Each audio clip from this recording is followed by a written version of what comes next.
No!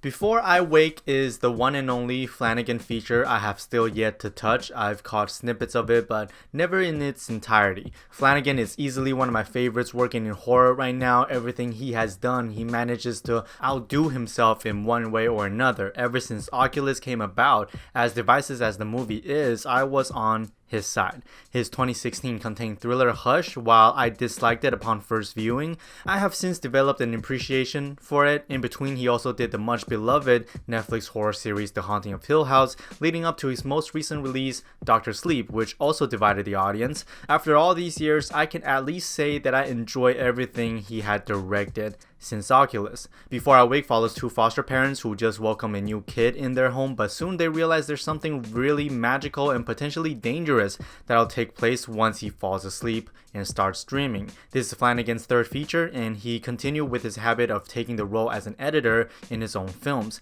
And like many of his other work, Before I Wake is a very patient film that takes its time with characters and arcs. The shot lingers for seconds more to emphasize the mood, taking you with the characters far beyond the scenes while literally having us spend more time with them. And the calm and patient cross dissolves that transition you from one sequence to the next are ubiquitous throughout most of his work. The warm and welcoming color palette makes the film feel very cozy and sometimes childlike, and the crossing lines and patterns in the cinematography is very pretty and sometimes very intense, combining Flanagan's style of static shots and often flatter shot design with the patient editing. Before I Wake, I thought, is another technically very well put together film by Flanagan. This is not a horror film. It may be categorized as one, but I don't consider this to be a horror film. It is more interested in digging deep into characters' mind than cheap thrills. There's not a single false scare in this. There's not a single scare that doesn't feel earned, because Flanagan is a filmmaker that understands where true horror is spawning from.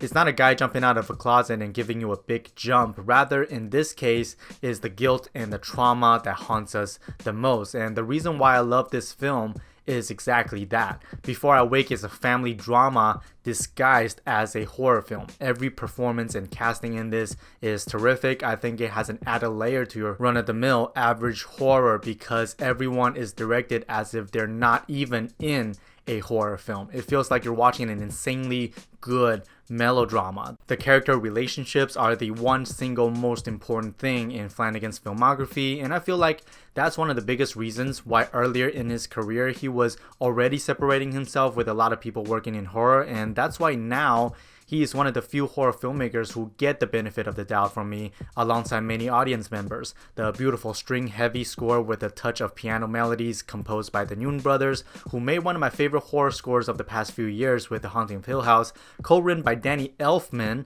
is very soft, capturing the fantasy and family aspect of the film, though it still has quite a lot of jolting noises throughout that I'm not the biggest fan of. The motif of butterflies is made very clear pretty much everywhere you look. This theme of life and death, the metamorphosis of life and resurrections, and the color blue and how it was used is strongly streamlined throughout the entire film. When it comes to the criticisms and flaws I have and have read other people mentioning is the third act, because to drive home these themes and ideas Flanagan have on paper, the film proceeds to visually present them very heavy-handedly. It leaves very little to the imagination. Everything is explained and settled by the character. The film had already done a good enough job of setting up what really is at stake here. There's really no point in making sure the audience really gets the point they are trying to get across. It is a bit much, as emotional as I got towards the end of this thing. I just wanted to cry.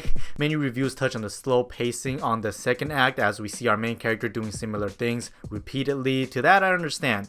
Even though I felt that while watching, it wasn't a big issue for me because the technicality is such a pleasant experience and I was very invested in the characters and their stories. If you watched it and feel it was a bit slow, I would probably suggest watching it again, because a lot of the time pacing is a first viewing issue where you don't really know where everything is going and just kind of wondering for the majority of the runtime. I think the pacing is fitting and I have no complaints there. In the end, as a hot take, I think Before I Wake might be my favorite and in my opinion the best Flanagan film so far. I'm gonna have to rewatch many of his other films to make sure of that, but for now this is definitely up there for me. I love a genre film, especially a film like this that can make me emotional. I really hope we get more films like this now. I'm genuinely feeling a light to decent A-. It might change down the road, but for now, this is just incredible to me. Thank you for watching. Subscribe for more, and I'll see you tomorrow, the last day of Spooktober. See you there.